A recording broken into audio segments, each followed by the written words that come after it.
Hello friends, welcome to సినీ ప్రాణి channel. So ఇందాకే అనగనగా ఒక రాజు సినిమా కూడా చూసొచ్చాను. సినిమా నాకైతే పర్వాలేదు, బాగానే ఉంది. ఇన్ఫ్యాక్ట్ బాగుంది.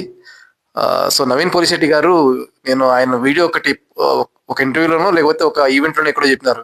సో నేను ఆడియన్స్ ఇంత అమౌంట్ పెట్టుకొని నా సినిమాకి వస్తే ఆ బాధ్యత నాకుంది, సినిమా వాళ్ళని డిసప్పాయింట్ చేయకూడదని చెప్పేసి. సో డెఫినెట్గా ఈ సినిమా కూడా డిసప్పాయింట్ అయితే చేయదు. స్టోరీ అయితే వెరీ రొటీన్, అంటే సూపర్ కంటెంట్ అట్లాంటిది ఏం లేదు. Very routine story. ఆయన ఒక జమీందార్ వంశంలో ఉంటారు. ఆయన బేసిక్ గా మంచిగా బతికిన ఫ్యామిలీ. ప్రస్తుతానికి అంత అమౌంట్ అంటే ఏదో మామూలుగా ఉంటుంది ఇప్పుడు, అంతే. అంటే ఆ లెగసీని ఇంకా కంటిన్యూ చేస్తుంటారు, కానీ వాళ్ళ దగ్గర అంత సోర్సెస్ ఆఫ్ ఫండ్స్ అయితే ఉండవు. సో అటువంటి ఒక ఫ్యామిలీ నుంచి ఆయన ఉంటారు. సో ఆయన ఎలాగైనా సరే ఒక రిచ్ అమ్మాయిని చేసుకొని ఇంకా కోటీశ్వరుడు లాగా సెటిల్ అయిపోవాలి అనే ఐడియాతో ఉంటారు. సో ఆ రకంగా హీరోయిన్ తోటి ఒక లవ్ స్టోరీ ఉంటుంది ఫస్ట్ హాఫ్ అంతా. సో ఫస్ట్ హాఫ్ వచ్చేసి ఆల్మోస్ట్ 1 hour 20 minutes దగ్గర ఎంతో ఉంది. కొంచెం లాగ్ అనిపిస్తుంది, లెంతీ అనిపిస్తుంది కొన్ని చోట్ల. బట్ మోస్ట్ ప్లేసెస్ లో కూడా ఆయన కామెడీ టైమింగ్, ఆయన రాసుకున్నటువంటి రైటింగ్, ఇవన్నీ బాగా పనిచేసినాయి అవి. సో ఈవెన్ దో రొటీన్ ఉన్నా, ఈవెన్ దో లెంతీగా ఉన్నా కూడా మనకి మరీ అంత తీసి పడేసేంత సినిమా లాగా అయితే అనిపించదు ఫస్ట్ హాఫ్ వరకు. సెకండ్ హాఫ్ నాకు లిటరల్ గా సెకండ్ హాఫ్ నచ్చింది యాక్చువల్ గా. Most of the second half వచ్చేసి చాలా ఫన్నీగా ఉండింది. ఒకే ఒక ఇదేమంటే సెకండ్ హాఫ్ లో ఒక ఐటమ్ సాంగ్ పెట్టినారు, అది అనవసరం సినిమాకి.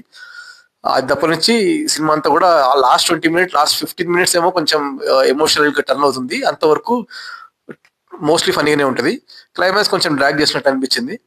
బట్ ఓవరాల్ ఏంటంటే మనకి డెఫినెట్ గా డిసప్పాయింట్ అయితే అవ్వం సినిమా చూసి వచ్చిన తర్వాత.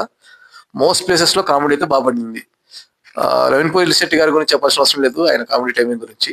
సో మీనాక్షి గారి క్యారెక్టర్ కూడా కొంచెం డీసెంట్ క్యారెక్టర్ పడింది.